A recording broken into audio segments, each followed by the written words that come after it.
there's nothing that any teacher is saying that is the truth. There's nothing that any teacher is teaching that is the truth. What the teachings do is they tell you about the truth and they point at it, right? The truth is non-conceptual. The reality of who you are or what you are is non-conceptual, which means that your self-image can't possibly be accurate. The identity that you take yourself to be can't possibly be accurate because your identity is non-conceptual. It can't be thought of. And yet you are that. This is what the whole thing is about. This is about realizing that you are the awareness that is aware of what's happening. You are the awareness that is aware of the body. When you are doing meditation and you move attention away from the thinking activity and you're focusing attention on the belly breathing, and because you're focusing attention on the belly breathing and you're eliminating a lot of the noise, a lot of the thought process, it becomes easier to notice the awareness. And this awareness that becomes easier to notice is real, it's alive, it's experiencing reality as it is, and it has well-being as its natural state, meaning that it is grounded, it is happy, it is satisfied, and it is at peace. Now, when you practice meditation and you're paying attention to the body breathing, the awareness that you are that's aware of the body breathing is the awareness that you are that's aware of everything all the time.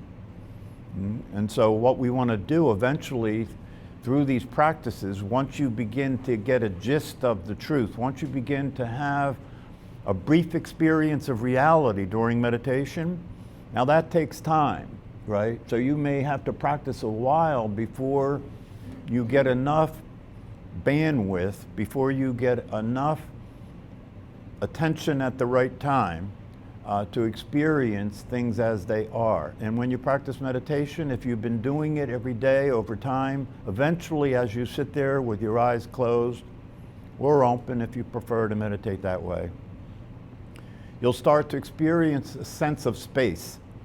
This is the beginning of meditation, and it may not happen for a while. Therefore, one of the things that you're practicing when you practice meditation is persistence, diligence, that you will never give up this process, because if you listen to the truth and you understand the possibility, you can't afford to give up this process. If you give up this process, you're giving up the possibility of being alive and awake and seeing things clearly and being able to relax and enjoy the experience of being human, enjoy the experience of experiencing a human life. Because what's been called reality isn't working very well. If you look at the news, right, it's actually swirling around the drain at this point. But you see, that's not even scary, or that's not even problematic if you wake up and realize your true nature. Yeah? That's one of the values of these teachings and practices. If you wake up and realize your true nature, right, you begin to experience the fact that nothing can harm you. This is the truth. The truth is that what you actually are as awareness itself is not a form, right? It's not a form. It may have taken a form. It may have resided in a form for a brief period of time. That's called your life. Right? It may have taken a form for a brief period of time, but it's formless and it's not physical. That's what spiritual means. Spirit means not physical. Okay, it's formless and it's not physical. And if you succeed in shifting your identity from what you thought you were to what you really are as the awareness itself, and you practice that every single day so that you're experiencing a state of well-being more consistently, that you're more happy, peaceful, and grounded, and you lose your fear. You lose the fear. And the reason you lose the fear is because when you are oriented as the truth of what you are as awareness, nothing can happen to you. Awareness cannot be affected by anything. I often quote the summary statement in the beginning of the Course in Miracles, for those of you who are into that, which says, what is real cannot be threatened, and what is unreal doesn't exist. Right? That's a true statement, right? But unless you practice that in such a way where you have that experience, it doesn't make any difference. And so one of the things that's very important to understand is that to hear the truth, to just hear the truth and understand the truth conceptually, right, is still very limited in terms of its potential to have you be awake, because that's still a thought process, okay?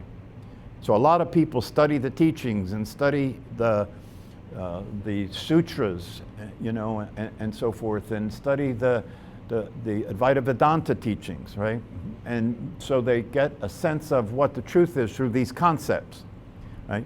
But if you begin to believe that because you understand the concepts that you'll experience the freedom that is available, you will discover that's not the case, right? And just to know the truth won't change your nervous system and won't change your brain, right? You have to practice your way free, right? You have to practice your way free by being willing to have the persistence and the dedication and the commitment and the conviction to sit still every day for a set period of time and focus attention on the belly breathing so that you have the opportunity to be exposed to the truth, which is the awareness of the body breathing. This is an opportunity to be exposed to the truth. And if you practice this consistently over time, eventually you'll start to have this experience of space when you're sitting there, right? This experience that the awareness that I am is not limited by the skin of the body.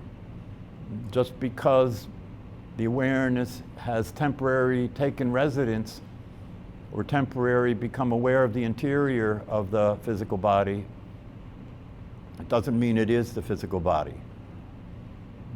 And so through practicing being relaxed, we can let the body calm down, we can let the nervous system calm down, and through withdrawing attention from the mental activity, we can let the mental activity calm down. And as all this happens, what was in the way isn't in the way anymore, and we can begin to see things clearly as they are. And what we see is that the natural state is here at all times, which means if I can relax and remain calm and stay tuned in to reality as it is, I'll be happy. No matter what the situation is, no matter what the situation is, no matter how bad the politics get, no matter what the situation is. Because we're all facing the same thing, right? Eventually this brief experience that's called the human life, right, comes to an end, right? And before it comes to an end, the body will get sick, you know. All you have to do is look in the mirror and you can bear witness to what's on the way. The body will get sick, the body will start to fall apart, right? The skin will get wrinkled, the energy level will start to subside, right? And so you're on your way out. The body's on the way out, okay? And if your identity is as a personality, and if you take yourself to be the body, this is not going to be a fun experience. It's not going to be a fun experience.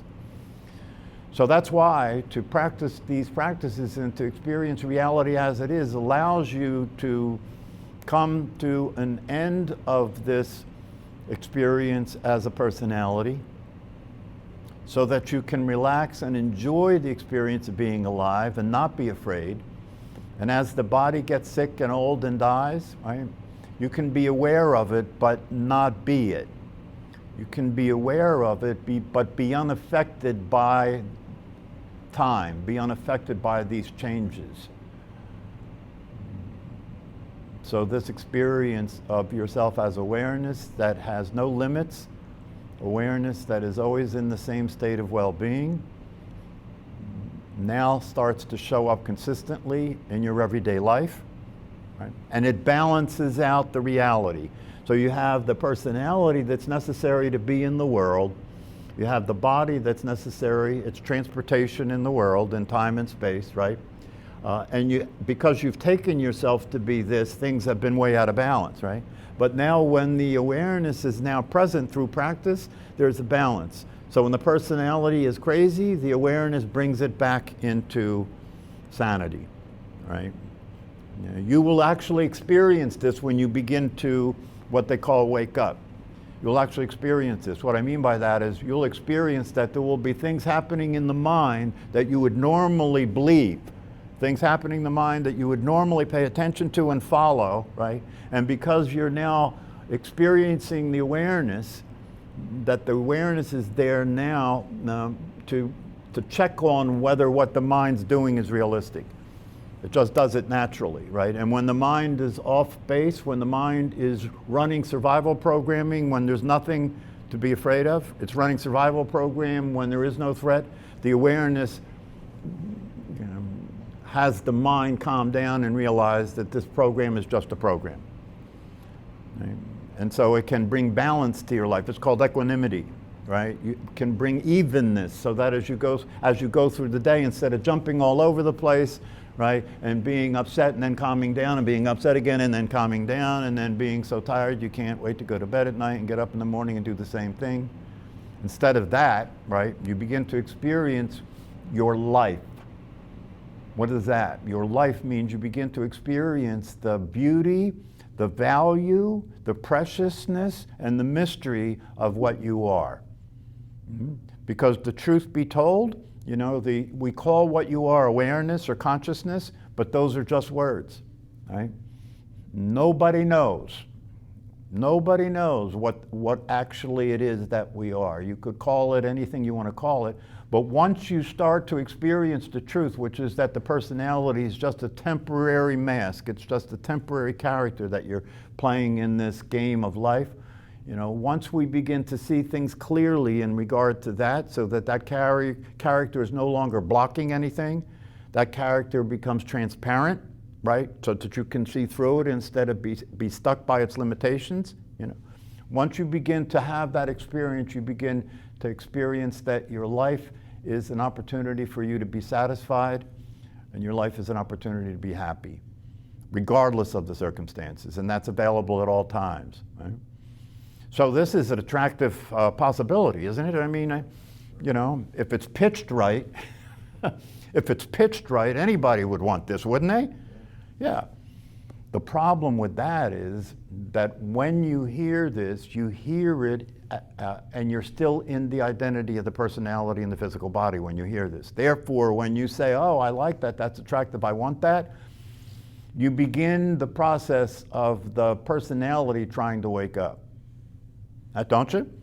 Yeah, you begin the process of you as the personality trying to wake up, and so the personality is now meditating so it can wake up and be free from itself. Did you hear what I just said? So it can wake up and be free from itself. How are you going to do that? How's the personality going to meditate its way out of being what it is? How are you going to get rid of the threats? How are you going to get rid of what? Threats. The threats? Well, when you're awake, they don't exist. So you don't have to get rid of anything. The way not to have any enemies is to get rid of the ones you have and don't create any more. And when I say get rid of, I don't mean kill off. I mean just stop being an enemy to anybody, right? Yeah, so one of the major barriers in this practice is coming to the understanding that in the beginning, there's nothing you can do about the idea that you as a personality are going to be practicing meditation, which will go nowhere. Which will go nowhere. Because when you're being something that doesn't exist, trying to do something to get somewhere, did you hear what I just said? When you're being something that doesn't exist, trying to do something to get somewhere, that's not going to happen, right?